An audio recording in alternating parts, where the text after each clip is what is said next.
What up, what up, what up? It's your boy LQ, Mr. Real Deal Fantasy HQ, and this is the Fantasy Heat Check with my boy Cody. Woo! After a stinker of a week 7, man. I mean, the games are kind of tough, but I'm excited for week 8. You know, get to watch my first place in the AFC Bengals. Should be a good week. Talk your shit, King. That was a hell of a win, though. Oh my god, bro, that was a beatdown. I was not expecting that. I was gonna text you, but I was like, nah, I'm gonna let him bask in the glory. I was. I absolutely was. I was gonna say lucky game, but you know that wouldn't have been that positive. Bro, Burrow ain't lucky, bro. Burrow just gets it done. It is what it is. That was a hell of a win, though. Shout out to Burrow. Shout out to fucking Chase. Oh my god, what did he put up? 201. Yeah, currently the wide receiver 3.5 PPR formats. I mean, what an unbelievable stud. Remember when his ADP started sliding because like he wasn't sure if he could catch a football that didn't have stripes on it? Yeah. People thought that. They're like, I don't know if Jamar Chase being really good at football in college at the highest level in the SEC is going to translate. Yeah, that was a huge miss by a lot of people. I got to say, I was concerned. I'm not going to say I was killing him. I wasn't ripping him. I wasn't saying, don't draft him, but I was a little concerned, man. He had me worried in the preseason. That was not looking good. But, hey, we're here now. He is the wide receiver 3.5 point PPR, and I can only see him getting better throughout the weeks. So I know, which is crazy, right? Like he only has room to improve. Yeah, and it's only week 8. And week 8, we are here. We got a great show sheet. I mean, let's start it off, Cody. Bro, speaking of people who aren't here, the entire Packers receiving corps is out for tonight's game. They're on COVID vacation. Yep. So Devontae Adams is out with COVID, as well as Alan Lazard.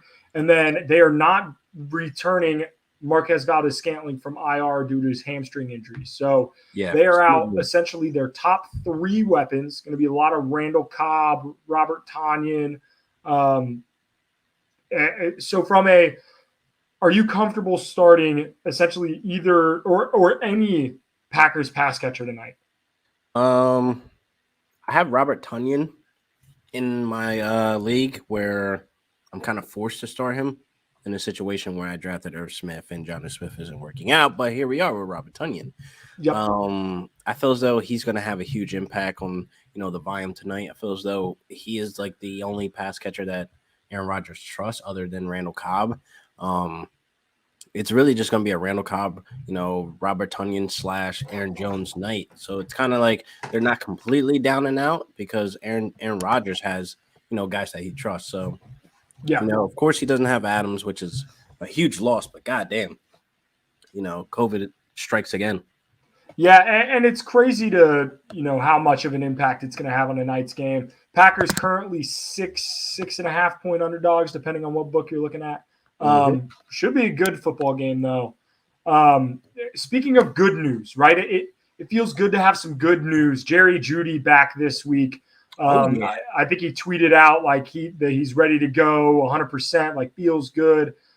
LQ, I know you were high on him coming into the season. Yeah. Are you ready to throw him into a lineup?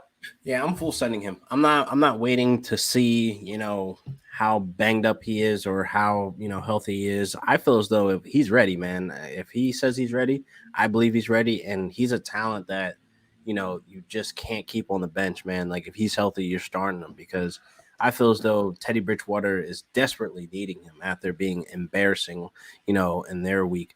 So I feel as though, Teddy Bridgewater gets an additional weapon that he definitely needs. And Sutton's still going to be, fantasy relevant as well. They're going to coexist like beautifully. So full send Jerry Judy this week. Yeah, and he has an incredible matchup, too, against the Washington football team. That defense, talk about a 3 or a 180. They've just been terrible. Their numbers were so good. I don't know what happened. They got William Jackson III from the Bengals. It's Bengals week, babe. Bengals month, I should say. Bro, I am feeling myself, dude. I went 7-2 gambling last week. Like Bengals win. Like we are feeling good. You're in your bag today.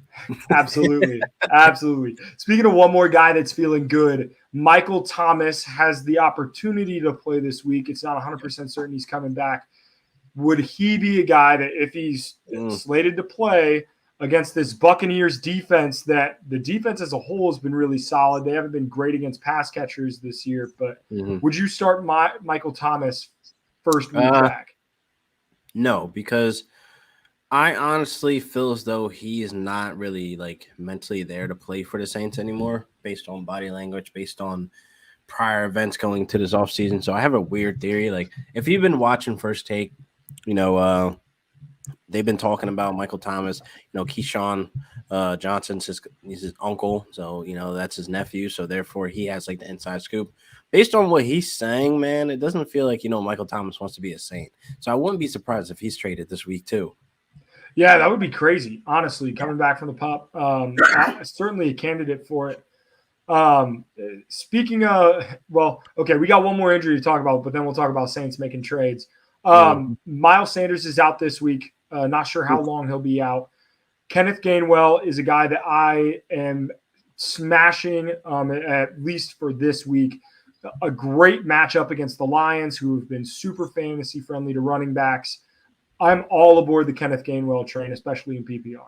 100%. I've aggressively, played him in a lot of my leagues that I have shares of him. I have a very few. I feel as though, leagues where I have Sanders. So, I had Gainwell stashed for a while. I think it's his time to shine. 2 games we've seen him become, PPR relevant, 20 points there, 14 points there, or whatever the case may be, depending on your format. I feel as though the PPR upside is tremendous every single week. Now he gets somewhat of a full workload. Yeah, I'm going to full send him until further notice. Yeah, I think it's still going to be a little bit of a split, right? Because you got Boston Scott there. Scott, yeah. But at the same time, I mean, he absolutely should lead that backfield in touches in what should be a pretty fantasy-friendly game for the Eagles. So we got to talk about, the big blockbuster trade, Mark Ingram to the Saints. Little bit of a reunion for him there. Good for him. Let's just say that first. Good for him. He made his way back home. Yep. I think that was a doing right by Mark Ingram kind of deal. Obviously, he was not a long-term part of that Texans' long-term plans. Yeah, hell no, he wasn't. No. This does not impact my opinion on Alvin Kamara even in the slightest. I am completely unchanged about my opinion of Alvin Kamara.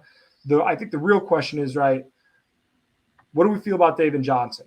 How do we feel about David Johnson going forward? So David Johnson for me is a full send based on he already was second in team targets. He was already, leading in snap percentages. So with that already being on the table with a Mark Ingram existing, it's like kind of like a no-brainer here. Now we're just going to see him run the ball just a tad bit more than he was before. I mean, him and Lindsey only had single-digit, rushing attempts all 7 weeks. So I feel as though that changes with Mark Ingram out of the way because it's kind of disgusting. Week 1, we saw Mark Ingram with 26 carries. Like, what the fuck is going on? Like, yeah, that was. I think that was an aberration more than anything. I mean, the Texans won that game, so it certainly is the not the normal Texans game script. No. So 3 games after that, he ended up having double-digit carries as well. So if we can get that out of David Johnson while he's getting like 5, 6, 7 targets out of the backfield and catching at least 4 or 5 of them, full send. Yeah, it'll be interesting to see. I'm not sure what his roster percentage is, but I think I've seen – I mean, there have been a handful of my leagues that David Johnson has been dropped in. So, yeah. He only has 30% roster exposure. Philip Lindsay only had 17 roster exposure. So both those guys are out there on the wire. Even Mark Ingram's out there on the wire. So I feel as though if you miss out on a Mark Ingram, you could fall back on David Johnson. You could fall back on a Lindsay's, but Lindsay's probably like the least one I have, high hopes for, honestly. Yeah, I there's no reason I would pick up Lindsay. But speaking of the waiver wire, let's talk about 2 guys who I might put there this week. All right. Mike Davis, Allen Robinson, 2 guys drafted within the first 6, 7 rounds. Are we done? Yeah, we're done. Are you finished or you're done? Bro, the fact that Allen Robinson is just been so bad. Like he's been horrendous, bro. Like it's disgusting. If And you the weren't thing going is, to, like, it's not going to get any better. It's just not. nope. And the crazy thing is like the Bears went out of their way to bring him back on the franchise tag. They're paying him top 5 wide receiver money. How the hell are you not going to use the guy? Right? Like, I don't what know. did you do this for? Like, he obviously does not mesh with Justin Fields. Like, what? He's not involved schematically very well. Like, what are we doing? I think He's absolutely a candidate for. He should be traded. If the Bears have half of a brain, which I do not expect the Bears to do, because quite frankly they're the Bears. If they have half of a brain, they would trade Allen Robinson. He has not done anything for them this year. He's not going to be on the team next year unless you franchise him, tag him for a second time, which would make him one of the top wide receivers in the league, paid wide receivers in the league. Like, why would you do that? So he should 100% that, like, he should be traded faster than Deshaun Watson should be traded. I mean, it's unbelievable. I feel as though he's in a situation with your boy AJ Green. I talked about it before, where the body language, just everything looks downward. It doesn't look like he wants to be there. It doesn't look like he's running full speed. And with that being displayed, it's kind of like free money. You're on a tag. And you got to remember, going to this offseason, he did not want it to be franchise tag. He wanted a contract. So there's this weird, like, little, like, back and forth that we saw with Allen Robinson, where it's like, I'm not signing the tag, and then 2 days later he signs it. It doesn't look like, they were able to come to an agreement about a long-term contract. So he's definitely out next year. This year, we should have just not drafted him so high. Yep, for sure. I'm not going to sell him in Dynasty, but sell it in redraft. I mean, redraft, you could drop him. I'd sell him for pennies, The other guy, Mike Davis. Oh, God. I was never drafting him. The quads. That's what it did. I got him in like one league because I got him in round 9. I already had like 4 other running backs. Oh, see, you paid a good price. I wouldn't drop him then if you have him in round 9. I went in the 4th round, 403. 403, Mike Davis. Yes. Boy, what are we doing? Quads. The quads increase ADP if nobody, was aware of that. Bro, I think next offseason, like when those quad pictures come out, I'm just going to start posting pictures of my quads on the internet and see if I can't get my followers up. It's like, hey, you want to see some white hams? Here you go. Just ugly as sin. I'm going to meet you that day. What are we drafting guys off of how their legs look? Whatever, man. Honestly, I don't get it. I don't get it. I really do think he's droppable, though, at this Absolutely. point. But I would literally – I don't know what you'll get for him, but – I mean, yeah, if you can trade him. Just put him on the block. You know what I mean? Put him on a block for 2 weeks. See what happens. Nobody bites. Drop him. He would be absolutely a great guy that, like, I think week 9 has a good number of buys too next week. Like, if you can get a guy who has both of his running backs on a buy or like 1 or 2 of his running backs on a buy. Oh, yeah, he'll take him. Yeah, trade him to him for pennies. That way he has a starter and you get a decent player in return. Yeah. But let's look forward to week 8, right? We got our best bets, bold predictions. All right. I love your bold predictions are bold, brother. They are bold. So I'm gonna start with one of mine first. I think T. Higgins absolutely has a bounce back game this week against the Jets. The Jets team stinks. The Bengals should blow them out. They have create a player as their starting quarterback, Mike White, I think is his name. It's just like the generic, like auto-generated draft name. So not a lot of faith in the Jets passing game this week, but I think T. Higgins has a bounce back game. I think they really try to get him involved here. A top 20 week, I think, is coming for T. Higgins. Agree. I mean, I love the volume that he's getting. It just hasn't converted. Crazy. He just hasn't put any points on the board. You know what I mean? Like, he had 14 targets last week? Like, God damn, bro. You can't ask for any more than that. You know what I mean? Like, yeah, you can't ask more than that. That's why I'm not too worried about him, because the volume is still there. Yeah. But Burrow just needs to be a little bit more accurate, and he needs to get more separation. That's what it comes down to it. Yeah, I think it's the types of balls that he was getting, right? He was getting a lot of jump balls, sideline stuff. maybe let's hit him on one of those Jamar Chase deep balls. See if we can't Real get quick, we got a a nasty question. You already know how I feel. I'm not gonna go in, but you can go ahead and touch on this. Do you think Ayuk have a crazy second half of the season starting this week? Kels, no, I do not, pal. For two reasons, right? If the 49ers continue to lose, they will go to Trey Lance, which will hurt their passing offense in the momentarily. I'm a believer in Trey Lance, but he's not quite there yet. The other thing is I don't know why Kyle Shanahan refuses to use Ayuk in the way he used him last year. But it'd be one thing if Ayuk was being used and was struggling. He's just not being used. And unless barring a Deebo Samuel injury, I don't see that changing. Like George Kittle's already out and he's still not getting touches. Like I don't know what, So I'm all out on Ayuk. I've dropped him everywhere I have him. He's not on a single roster I have anymore. Sadly. Kel's 22, man. You got to ask yourself why Ayuk was relevant last year. And when you look just a little bit closer, you'll understand Deebo was out, Kittle was out. We're looking at a situation where Kittle's out. So you're probably banking on Deebo getting hurt because he has a nasty history of injury. That's probably what you're banking on. And that's probably why you're still holding on. And I'm pretty sure you're not putting him in starting lineups, but it's like, why do you have him? He's a zombie. He's a zombie at this point. You couldn't pay me. Could not pay me. Why not? Why not only throw to Mitchell and Deebo? I mean, we saw it last week. It's working. You know what I mean? It's not working. They got, 2 wins, 3 wins? So it's not working. I'm a Rams fan. I feel like it's working for fantasy. Let's just say that.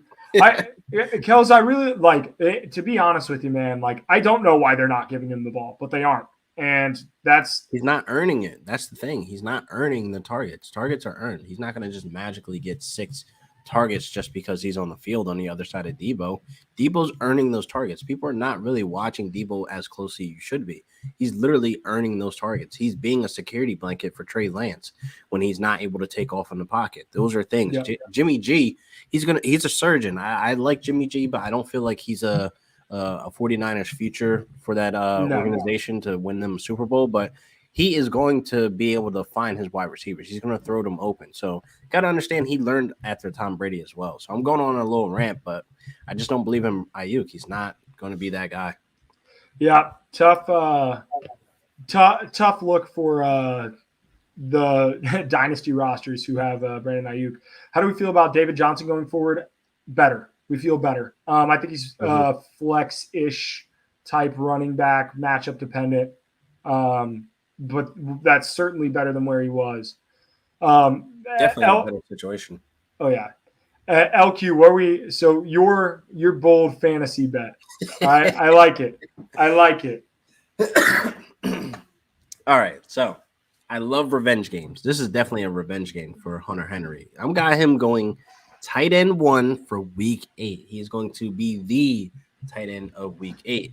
Only because the Chargers right now are second in points per game, the tight ends. So I feel as though Hunter Henry will be the focal point because, Bill Belichick's a little petty. Revenge games are on the plate. And I love Hunter Henry. He's finding the end zone. Back-to-back games, man. He's just been eating up that red zone. Jonnu Smith also out with a shoulder injury. So it's not likely that he comes back this week. So I feel as though Hunter Henry is going to be the guy moving forward. And until Jonnu shows some life, honestly. Yeah, Hunter Henry has touchdowns in 4 straight games. So a pretty impressive stretch there. Granted, his last 2 games, he only has 2 catches. But Chargers are second in touchdowns allowed, 2 tight ends as well. So he's my smash play. All he needs is one. All he needs is one. Just one.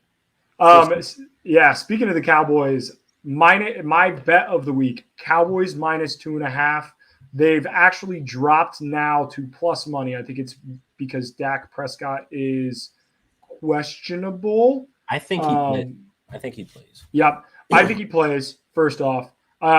Secondly, if he plays, getting the Cowboys at plus money, +1, or even minus 110 on the money line, free money. This Vikings team is not good. I have their team total on under for the year. But the Cowboys have averaged 34 points a game Yeah. all year long, and that is playing some pretty good teams. They played the Chargers, they played the Patriots, like they've played the freaking Tampa Bay Buccaneers, right? Mm-hmm. 34 points a game. You know how many times the Vikings have scored 34 points this year? 0. They haven't hit that number one time. What are we doing? Yeah. So bet the Cowboys. They are 6-0 against the spread currently. I think that moves to 7-0 this week. Give me coming off of a bye. Like they have all the things going for them. Like why are they underdogs? It's a bogus line. Give me the Cowboys this week. Free money. Yes, sir. Yes, sir. Dude, okay. Lay it on me. Lay it on me. All right. So my next bold prediction, I've been hating on this guy for the last 3 years because it's been very personal. I mean, personal, messing with my money, aka fantasy leagues, et cetera, et cetera. But listen, man, Odell Beckham needs to be traded. So my bold prediction is that he'll be traded before Monday. Before Monday. That's key. That's either tonight, that's either tomorrow, Saturday, or possibly Sunday. But I doubt Sunday. But I'm banking on tonight or tomorrow he's traded somewhere. I don't have a destination, but he's going somewhere. I hope that it happens so that we can clip this and run it on the internet because it would be electric to see. I don't think he's happy in Cleveland. I don't know where Odell Beckham Jr. Key, man. I don't know where he would be happy. I don't know. That's what like here's the thing about Odell Beckham. Like we know he's a diva, but like he shows that he's unhappy. Like we see it. Like, bro, we see how you're running this route. We see how you are on the sidelines. Like we see you like on camera. Like we know you're not happy. So I don't know if any team's willing to take on that, especially with his shitty ass contract. Yeah, bro. Would you? Okay. How realistic? Like, okay, this is totally like hopes and dreams, whatever. What if Odell Beckham Jr. and Allen Robinson were just straight up swapped, 1-for-1? Ugh, fuck no. Fuck no. Hell no. That would be disgusting. Heavens no. They both suffer in that, honestly. Because you're putting freaking Allen Robinson in a no contract situation. No way Cleveland pays him the money that he deserves. So yeah, but if they're hopefully like a hopeful playoff team, right? Like listen, I said this in the offseason before the whole franchise tag. Send him to the Colts. Send him to the Colts. Get Wentz another weapon other than, because you got to think about it. T.Y. Hilton's done after this season. Like, yeah, I'm talking retirement. Like, literally retirement. I mean, he was contemplating it this offseason.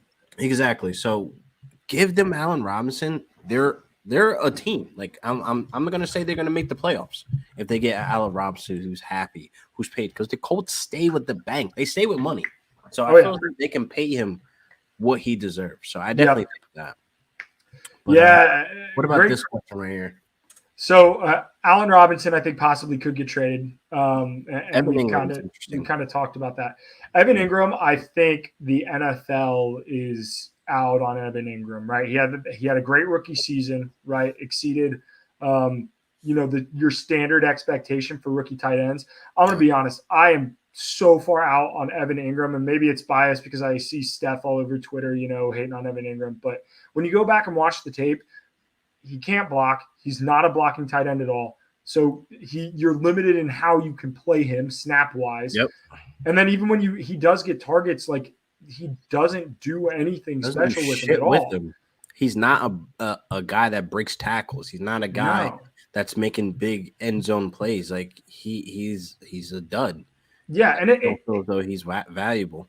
That's the thing too. Is like he's again a guy like Brandon Ayuk. We were saying it's like he's not only is he like not being used, but like when he is being used, he's not good. Like let him go.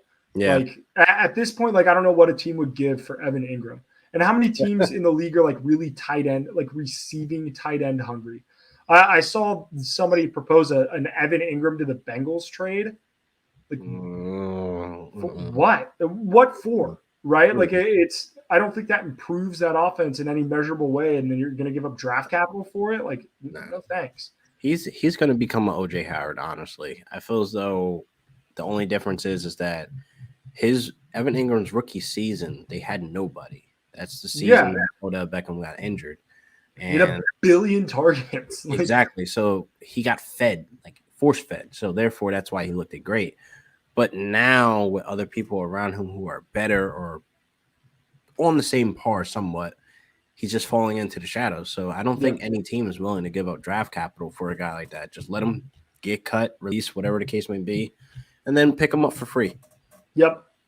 I think that's absolutely the move. So into the mailbag, we got a couple good questions here. We got some trades. Shout out the folks on Twitter for sending us some good mailbag questions. So LQ, you want to start us off? Yep. So half point PPR trade away Diggs and Gibson for Zeke and Pollard. What do you think? I don't hate trying to move up to leverage a guy like Zeke. Zeke has played very well this season. I don't see any signs of slowing down.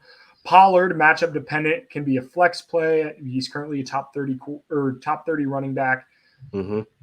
That being said, I really have a hard time envisioning myself in a world where I start Zeke and Pollard in any given week, right?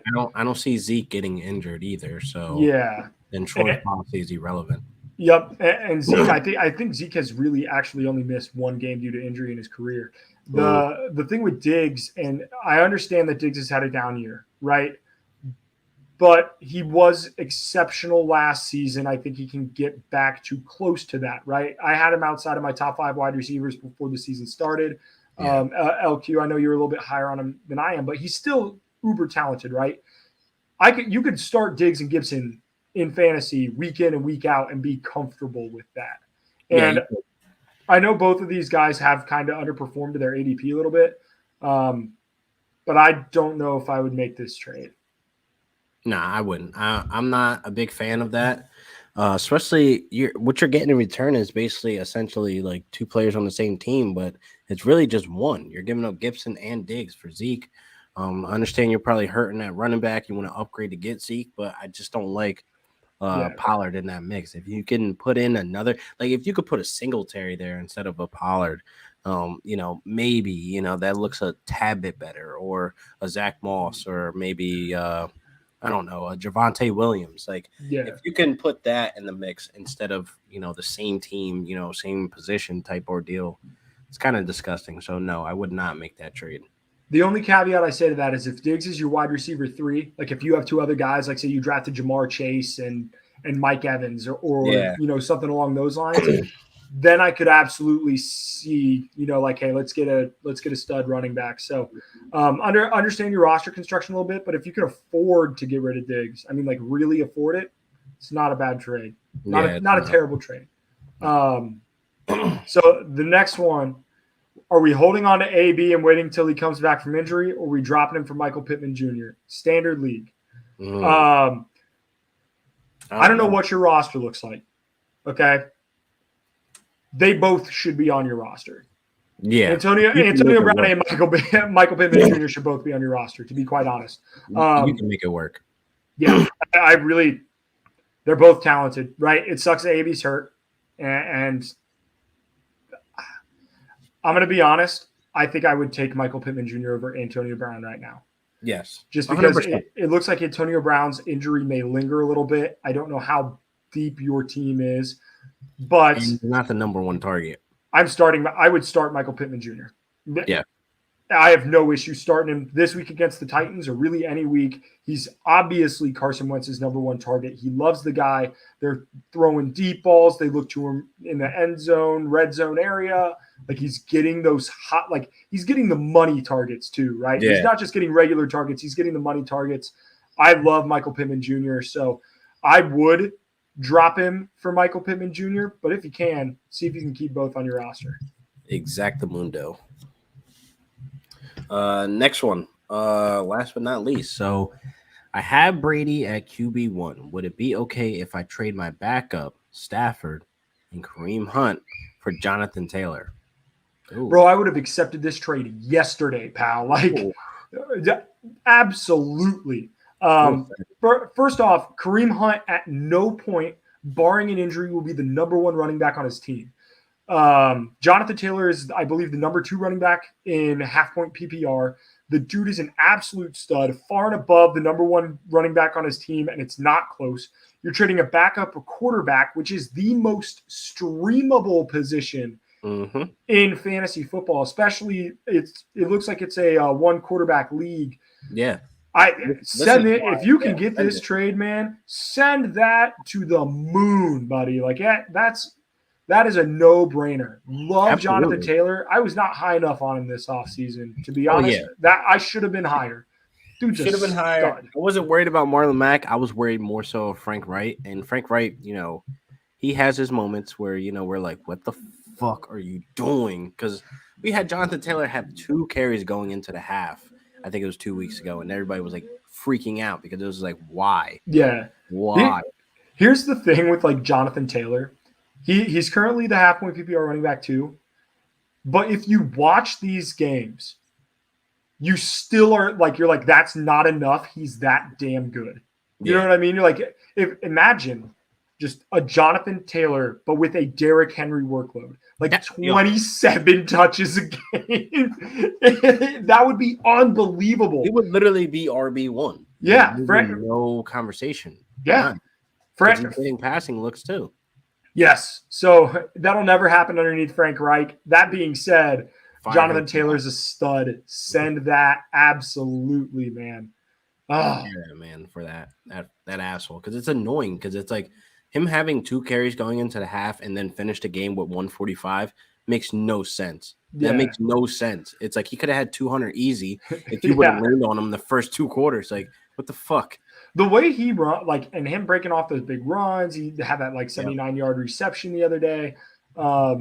Dude, I'm such a believer in Jonathan Taylor. I think there will be a game at some point in his career within the next 2 or 3 years where he is going to like push Adrian Peterson's record. Sure. I really believe that. I really believe that. But that's all we've got for the fantasy mailbag. LQ, before we go, I want to get your prediction on tonight's game. Who you got? You got the Cardinals, you got the Packers. Who are you taking? No JJ Watt for the season, unfortunately. So that sucks. Yeah, so the defense takes a small hit on the pass rush. I think Aaron Rodgers still has this in the bag. I'm not really worried about him. I think he's got it. Packers. I'm going to take the Cardinals, man. I think people are sleeping on them. I obviously don't want to see them win, bro. Kyler Murray. Obviously you don't want to see them win. But, hey, look, Rams have 1 loss on the year, and it's to a pretty damn good football team. So, listen, we'll see. I want that rematch. Hey. They sweep us, then okay. You got it. Hey, I'm looking forward to it. 2 of the best teams in the NFC. But should be a great game tonight. Can't wait to watch. LQ, send us on out of here. Yes, sir. Thank you guys for watching. Make sure you like and subscribe. Hit that subscribe button. Hold up. What is that number at, LQ? Surprise, motherfucker. We're at over 1,000 subscribers, yo. Full send. That was done last night. I quietly just kept it to myself because I'm doing an epic reveal this weekend. It's going to be nuts. It's going to be beer. It's going to be balloons. It's going to be maybe fireworks, a tiger. It's going to be fucking crazy. Hey, but you guys get to celebrate it first because you are tuned into the Fantasy Heat Check. Thank you guys so much for listening. It really is super cool that the Real Deal Fantasy HQ is now to 1,000 subscribers. So yes, sir. We're going up, baby. Big deal. See you guys next week. Peace.